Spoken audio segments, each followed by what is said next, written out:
जय श्री राम, जय हनुमान जी, जय बाबा नीम करोड़ी। आप सभी को मेरा प्रेम भरा राधे राधे, जय श्री कृष्णा। मैं आपका भाई और मित्र और दोस्त रोहित मिश्रा और गोपाल मिश्रा। आज मैं आपको महाराज जी की एक अद्भुत स्टोरी सुनाने जा रहा हूँ। किस तरीके से महाराज जी ने अपने भक्त और भक्त के परिवार वालों की जान बचाई। महाराज जी को सो दूर बैठ के कैसे जान पाई कि उनके परिवार पे भयंकर संकट है, उनकी मृत्यु हो जाएगी। आइए कहानी की ओर चलते हैं। एक भक्त थे महाराज जी के और उनकी धर्मपत्नी और उनकी 12 साल की बिटिया। तीनों अपने घर में सो रहे थे इलाहाबाद में, और ठंड का टाइम था, भीनी भीनी ठंड थी, सर्द रात थी। तो वो परिवार वाले रात को अंगीठी जलाकर सो रहे थे और कमरे बंद था, जिस वजह से उन सभी का दम घुटा और वो भयंकर नींद में सो गए, बेहोश हो गए। इसी बीच महाराज जी वृंदावन में ठहरे हुए थे, तो उनको आभास हुआ। उन्होंने क्या करा, अपने कमरे में एक अंगीठी मंगवाई और खुद भी उस कमरे में बंद हो गए। कमरे की चारों ओर खिड़की दरवाजे बंद कर दिए।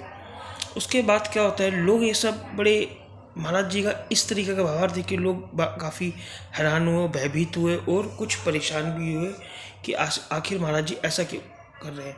कुछ समय पश्चात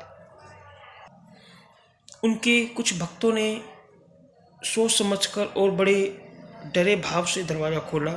वहाँ पे उन्होंने देखा कि महाराज जी बेहोश पड़े हुए हैं और बुरी हालत में हैं। तो उन्होंने तुरंत अंगीठी बाहर निकाली और महाराज जी को बाहर निकाला, और कुछ समय बाद महाराज जी को होश आता है। और वहाँ पे जो इलाहाबाद में थे उनके भक्त थे महाराज जी के, और उनके भक्त के परिवार के धर्मपत्नी और बिटिया रानी थी 12 साल की, उनको भी होश आता है। तो कैसे महाराज जी ने जान बचाई, ये महाराज जी की लीला है। महाराज जी की लीला महाराज जी जाने। जब उस परिवार को महाराज जी की इस करुणा में लीला के बारे में पता चला, उन्होंने इतनी दूर से बाबा की कृपा पाने पर अपने आप को धन्य समझा। जैसे महाराज जी उस परिवार पे कृपा करते वैसे हम सब पे करते हैं।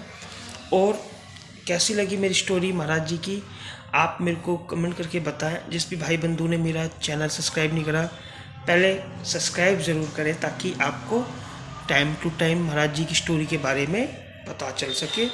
और बहुत सी स्टोरी है, मेरे काफ़ी अनुभव हैं। एक भाई हैं, उनका नाम नहीं लूँगा, वो इस टाइम वो एमपी में है, मध्य प्रदेश में। उनका मेरे पास 2 दिन पहले फ़ोन आता है, कहता है भैया मैं कैची धाम जाना चाहता था, तो मैं आपकी वीडियो देखता था। मैंने कहा ठीक है भाई बताइए। मैंने कहा कैची धाम भाई, मुझे एमपी से नहीं पता कि कैची धाम कैसे आना है, जाना है, ट्रेन कैसी, क्या सुविधाएं हैं, बाकी मैं दिल्ली से मैं आपको बता पाऊँगा बेहतर। तो वो कह रहे हाँ भैया मैं दिल्ली ही में हूँ। मैंने कहा ये तो बड़ी खुशी की बात है। तो कह रहे मैं आपको एक बात बताना चाहता हूँ। मैंने कहा बताओ, पहले आप बताओ। मैंने उनको कहा पहले आप बताइए। कह रहे मैं दिल्ली आया था मामा जी के बच्चों के पास, उन्होंने मेरे से कहा कि मैं नैनीताल जा रहा हूँ। मैं बड़ा खुश। मैंने कहा ठीक है। फिर हम लोग नैनीताल गए और वहाँ से महाराज जी के दर्शन करके आ गए। कैसे उस भाई पे महाराज जी ने कृपा करी, कैसे उनका बुलावा आया। तो ऐसे बहुत से लोगों के काफ़ी निजी एक्सपीरियंस है महाराज जी को लेके, और मेरे भी काफ़ी अनुभव हैं। तो महाराज जी सिर्फ एक ही बात कहते हैं, राम ही काम है और काम ही राम है। राम में खो जाओ और काम में ही अपने राम को ढूंढ लो।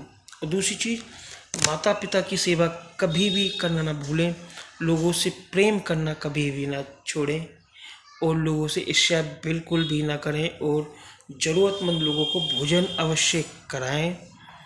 यह है महाराज जी की लीला। धन्यवाद। राधे राधे, जय श्री कृष्णा। आप खुश रहें, स्वस्थ रहें, आनंद में रहें, मंगल में रहें, ये मेरी मंगल कामना है। और बहुत बहुत शुभकामना आप सभी को जिनका आज जन्मदिवस और विवाह वर्ष गांठ है। मैं आपका भाई मित्र फिर एक नई स्टोरी आपके समक्ष लेके आऊँगा महाराज जी की। इसी तरह आप यूट्यूब चैनल पे बने रहें और उसे और भाई बहनों को भी जोड़ें। धन्यवाद। राधे राधे। जय श्री कृष्णा।